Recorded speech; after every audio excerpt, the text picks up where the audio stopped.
One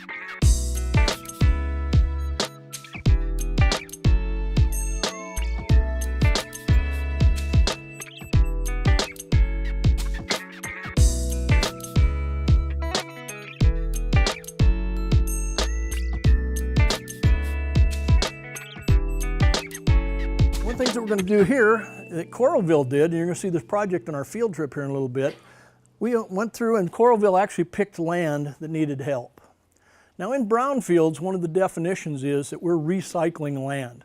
What we want to do is we don't want to take this property and take it out and build onto the green fields. We don't want to take existing parks and turn them into industrial factories. We don't want to take that type of land that's really important to you, and not only you, but your future children, grandchildren, that type of thing. This is a long-term type of thing.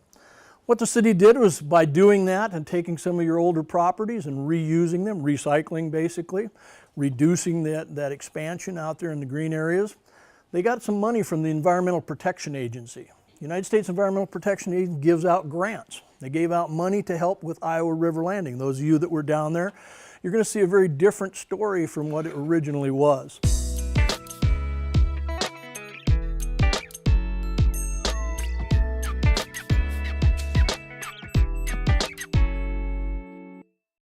Dan Holderness. I'm the city engineer for the City of Coralville, Iowa, and I've been here since July of 1986. I'm Kelly Hayworth, the Kohrville City Administrator. I've been here since 1988. I'm Rex Brandstetter, and I'm a real estate broker. I've been a real estate broker here since 1974, and it's 2010 now, so do the math there. In 1986, the Iowa River Landing was a industrial development that had been developed in the mid-1960s.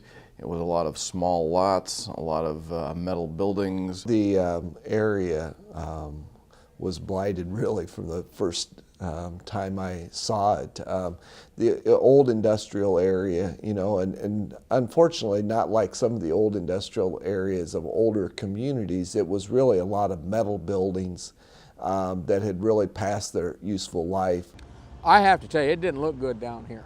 So there was you know, some disuse down there, some of the things that had been abandoned, some things that were underutilized, and also it was a small lot industrial development that really didn't present a very good face to the general public for the city of Kohrville.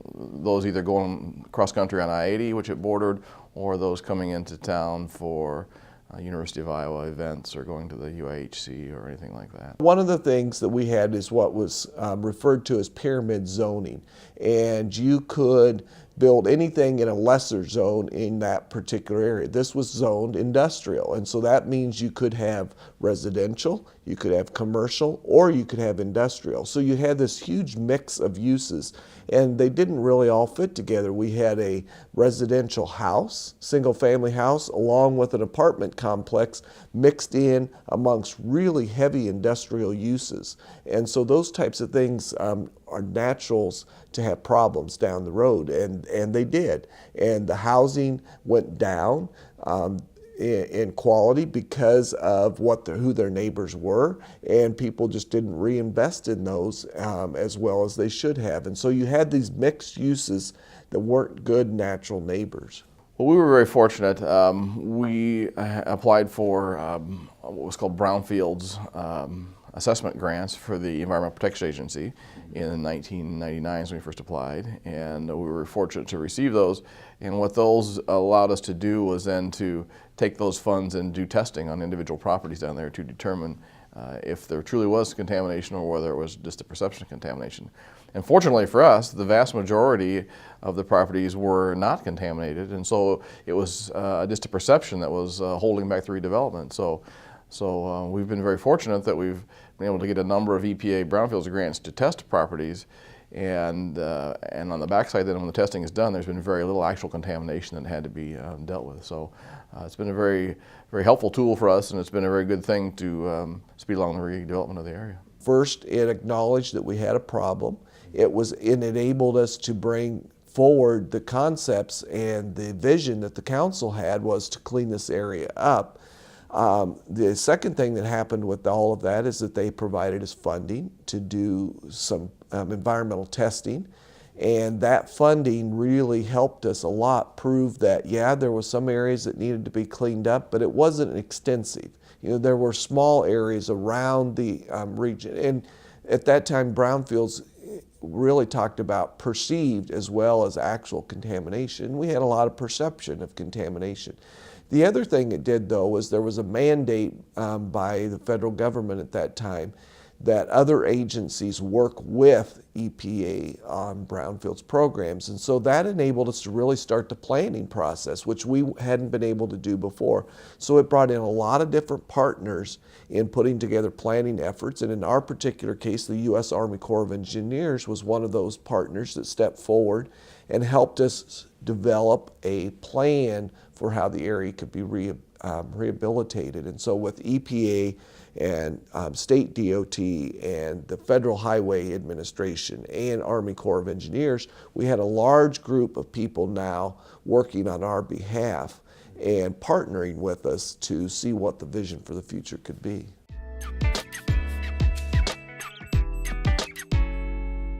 The old industrial park that was developed in the 1960s was included a lot of small individual lots.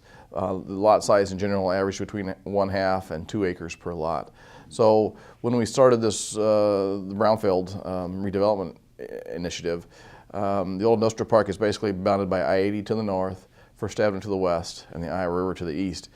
And so there's about 140 acres there. And in that 140 acres, there was 110 different parcels and 75 different owners. So it was a lot of small lots, a lot of individuals to deal with. Yeah, we had a large amount of property owners that we had to deal with. We had a significant number.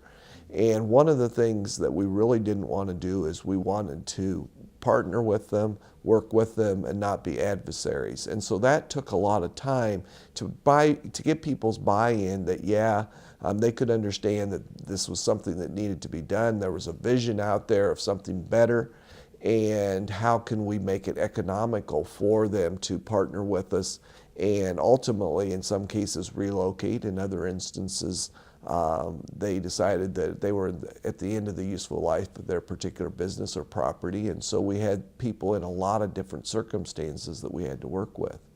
So the city had wanted to help redevelop that area since the 1980s because it was not a very good front gateway to the public for people went by on I-80, as I mentioned before, or going to the university events on the west side of the campus. So the city took the initiative in the late 90s and early 2000s to start to acquire property between the Interstate 80 and 9th Street so that they could aggregate property, get a lot of the smaller lots and aggregate them into larger size parcels, so then that helped afford more opportunities for redevelopment. So between the late 90s and the early 2000s, the city acquired all the property between I-80 and 9th Street to the south, First Avenue on the west, and the Iowa River on the east. It's about 60 acres of property, and we approached the property owners and did appraisals and bought the property with fair market values. And so we, even though we have the right of eminent domain or condemnation, we did not have to use that ever on any of the parcels that we acquired. So it was all voluntary sales. But Kohrville took a step. They bought the truck stop. Step 2, they tore down the truck stop. Wow! They not only bought it, they tore it down in a matter of time. So there it started. And from there, then they went right to the east, and they came right down the hill, and they bought a truck terminal down there, and they started to go. That sent a signal. That sent a clear flag up in the air that the city of Kohrville is in business. They're down here, and their agreements were made. It's all played out at City Hall. That's where you go, and that was a step 1. And from that point on, I think there was both hope and fear on what's going to happen. Oh my God, the city's going to buy us, or maybe the city will buy us. Nobody else can buy us. See, that to me, that was the big white flag, or the great hope that came about was, we can't sell this. I've had 2 or 3 guys look at this thing. We can't sell it because we've got these environmental issues down here, or we're so close to where the leak was that my bank's not going to loan any money. The bank's going to end up with this property. They don't want it, then they had to clean it up. So that created an opportunity.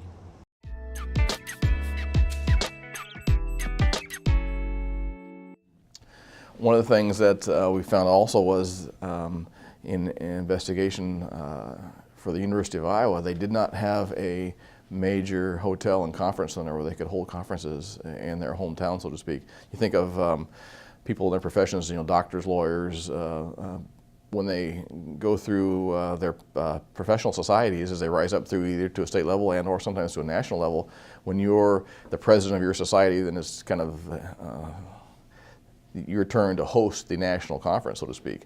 And so they were not able to do that here at the University of Iowa because they didn't have facilities that were large enough to handle that need. And so, as we were going through our land use planning, that was one of the things that kind of popped up, is that we really need that kind of facility in this area.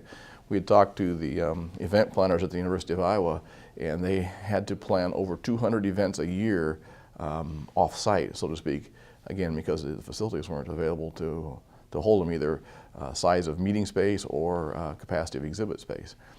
So based on that, we started to work through the necessities of the infrastructure to make a redevelopment happen, and kind of the first big project that came out of it was the Kohrville Marriott Hotel and Conference Center, which served kind of the dual purpose of kind of igniting or starting the redevelopment of the area, as well as serve a critical function for the University of Iowa to provide meeting and conference space that they didn't have available to them before. We were talking about our plans of how to, what this area should look like and what we should do, and it was discussed to have the hotel and conference center right on Interstate 80 at First Avenue, right as you come off the interstate. And as part of one of our planning efforts, we had a resident and a staff member from the University of Iowa say, well, why would we want to do that? And what's so special about being right next to Interstate 80 with a facility like that? And she suggested, why not put it down closer to the river where people that go to the hotel and conference center can see what our area is like and can experience a little better environment than being right on an interchange. And everybody looked at each other and said, that's a great idea, and completely changed our plans of how we put the area together. And so that's just one example of many where people and involved people from the community formed the plans that we ended up with for the Iowa River Landing. The other thing I haven't said much about is right out the backside of this thing, the other border, is the Iowa River, a navigable river in the state of Iowa that love it and hate it all at the same time. It's beautiful, it provides recreation. It also provides a knockout punch once in a while, which we've seen here recently in 1993 and 2008. 2008 was a really a sad time for the whole area. The University of Iowa saw major damages, Iowa City, and then obviously Kohrville. We had lots of damages from the 2008 floods, and it was really a double-edged sword, if you will, because we had devastating impacts from the floods, but we also had people coming together, thousands of people coming together and working to protect the area. And that's what was exciting, is to see people cared enough to work hard to see if they could save something. And one good thing that came out of it was because of people's efforts and what happened and the engineering of the Marriott Hotel and Conference Center, water did not make it into the facility. When we started to develop the area in the early 2000s, the design criteria at that point in time was all the buildings had to be a foot above the 100-year regulated floodplain. So that was kind of our threshold to start with. When the Marriott Hotel and Conference Center was developed, because of the large financial investment that was required for that, it was decided that that hotel should be built at a higher elevation so it would be further protected from flood potential. So that hotel actually was built at the 500-year flood elevation plus a foot, which someone must have had some divine wisdom when they decided to do that, because when we did have the flood of 2008, that was essentially a 500-year flood, so the Marriott was protected by essentially a foot. We all realized, and people did receive some flood damage in the Iowa River Landing along with other parts of the community, and we realized, and the council and mayor made it a focal point, that we had to be able to protect those areas from future flooding. We had flooded in 1993, we'd flooded now in 2008, and they knew that for this area to grow and prosper, we needed to provide protection. One of the, when you think of the entire picture, when you build flood walls, the intent of those is to keep the flood waters that are in the river Iowa River and Clear Creek and Biscuit Creek, to keep those waters in the channel so they don't spill out over the banks and flood the neighborhoods that are adjacent to the creeks and the rivers. But what that also means is if you have local rains, you need a way to get that water out of there. If you have the flood walls there, and we put gates on our storm sewer system so that the water from the river can't back up through the storm sewer system and flood us that way. So if you have the gates on those gravity storm sewer systems closed and you get a local rain, you have to have a way to get rid of that water so that you don't flood yourself from this local rainfalls. So we've had our consultants design a system where all the local storm sewers will be routed to individual stormwater pump stations within each sub-basin.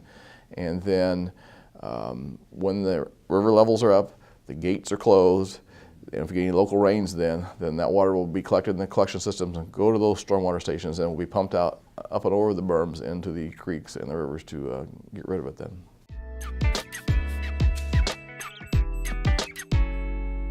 We hope that this area becomes a one-of-a-kind location along Interstate 80. You know, there's lots of exits along Interstate 80, and they're all pretty much the same. You can get gas, or you can pull your truck off, or you can stay there, or maybe you can get some fast food. This is a place that we hope people will be able to pull off and really find out what's Iowa like, what's Kohrville all about in the Iowa City area. What's special about it, and that's one thing we hope to be. We hope that this is a place where people will go for recreation, for shopping, and to live and work, and that it is a true mixed-use area that everyone can benefit from the different pieces. I can tell you that Kohrville has many times applied for some grants for some different entities, and only to be told that they're way down on the list. And lo and behold, 6 months later, a year later, kaboom, they're on the head of the list and they get the money because of what I just said. The little town that does, they get the job done. If they say, hey, we have a chance to get this money for this project, Kohrville will stick the right people on it. They'll get the right consultants on that. They'll get the right people locally on that. They'll get the right business leaders, the right community volunteers. They'll get it going. They'll make it happen. There was several things that happened. One is we completely redid our zoning and our community plan. Both of those things happened in the early 1990s, and that was really kind of the first thing that needed to be done, because we needed to take care of all the problems we'd had in the past and make sure that they didn't happen in the future. And so we did adopt a new zoning code and a new community plan, and that really took the involvement of lots of different people. It was not only the council and planning and zoning and city staff, but it was the community members as well. We had business owners, residents, all kinds of different people represented in that process that worked with us on going through those steps.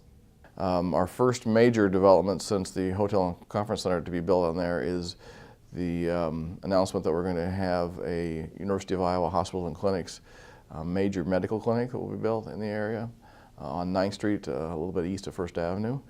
It's a great boon for us. I think it'll be a win-win for us and the University of Iowa Hospital and clinics and their patients. The facility will be about 165,000 square foot facility. We'll bring a number of clinics from the UIHC main campus out to this new clinic. They're anticipating approximately 300,000 patients per year will have use and be in that area.